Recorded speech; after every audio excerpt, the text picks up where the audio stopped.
artichoke bottoms. Ayan, nasa lata siya. Ayan ang lulutuin ko ngayon. Ayan, nung binuksan ko siya, ayan na siya, pinakuluan ko siya. Pero malambot na siya dati. Pinakuluan ko lang ng konti. Meron din akong, ayan, sweet corn, whole kernel. Ihahalo natin yan sa ilalagay natin sa ibabaw po nito. Meron din ako nitong giniling. Lulutuin ko muna yan. At itong green peas. Ayan siya guys. Niluluto ko yung giniling.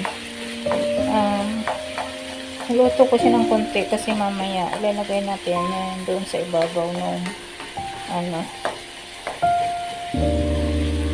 yung indinar.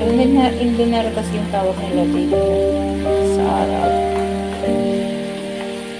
Hindi ko alam kung nilalagyan nila ito ng sibuyas at garlic, pero nilagyan ko ng konti. Hindi na kasi ako nakapag-search, nagmamadali na ako magluto. Kasi dadating na yung asawa ko. Siya ang may request nito na ito ang lutuin. Nakapagluto na ako nito noon, kaya lang ilang taon nang hindi ko naluto ulit. Parang nakalimutan ko ba. So, ayan. Lutuin muna natin yung giniling.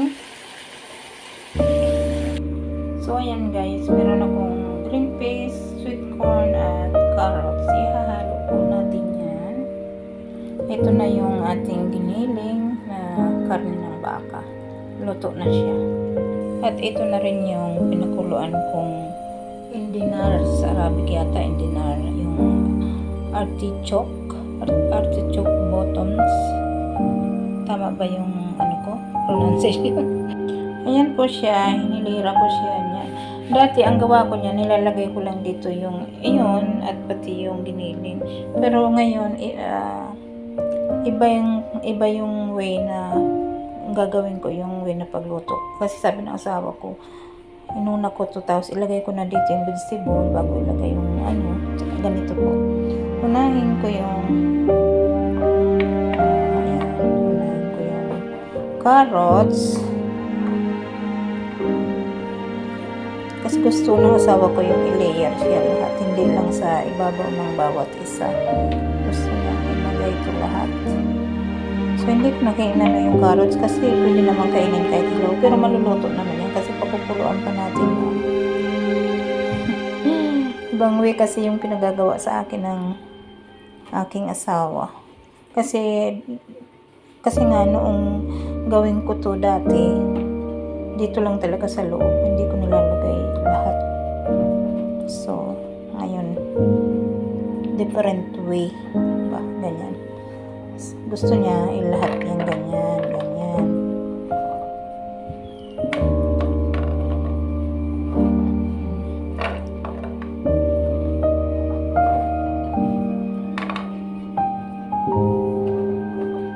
Yung green peas.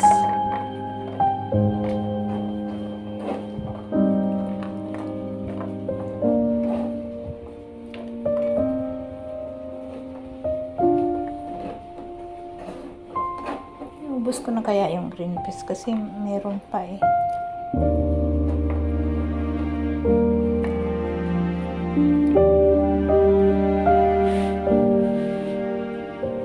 Tapos, lagay natin sa ibabaw yung sweet corn. Ganito ang gusto ng asawa ko. Layer na lang daw. So, mas maraming vegetable ngayon.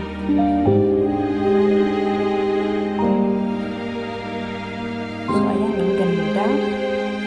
Ilagay naman natin sa ibabaw yung ating nilutong giniling. Ayan.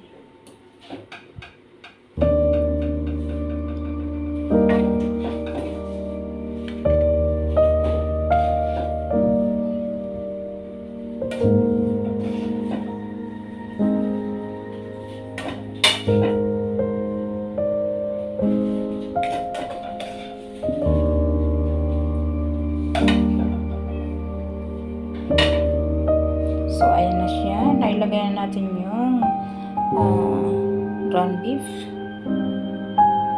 Tapos, maglalagay tayo ng cheese. So, ayan po guys. Dahil wala akong white cheese, yung yellow cheese na lang ang nilagay ko. At kami-kami lang naman ang kakain, kaya okay na yan. Yan. So, ayan guys, tinakpan natin ng foil. Yan, aluminium. Kung may oven po kayo, ipasok nyo yun sa oven at buksan yung apoy sa ibaba. Ay, kaya lang yung oven namin ay medyo kalumaan. Kaya hindi gumagana yung sa baba niya. Kaya dito na lang siya sa ibabaw. Sa ibabaw ko na lang siya itutuloy na lutuin. Kasi pakukuluin lang naman yan. And then matutunaw na yung cheese at maluluto rin yung vegetable. Ayan. So, stay tuned. See you kapag naluto na po. Ayan. So, ayan po. Tunaw na yung cheese. At makulay madilaw siya kasi yung cheese na nilagay natin ay yellow. Ayan. Kanina po nung lutuin ko yung giniling, tinimplahan ko po yung asin paminta. Kaya may lasa po yun, may sibuyas, may bawang. Ayan. So, hindi ko alam kung dadagdagan ko pa yung cheese. Ganyan po ang naging resulta niya. Kanina pa po yan kumukulo. Kasi gusto namin maluto yung vegetable na nasa ilalim. Tikman lang natin. At okay naman po yung yung lasa niya. Tama na yung asin at paminta. So, ayan po, nilagyan ko ulit siya ng isang layer ng cheese. Kaya, gumano na siya. Kulay niya. At pinatay ko na yung apoy. So, ready to serve na po.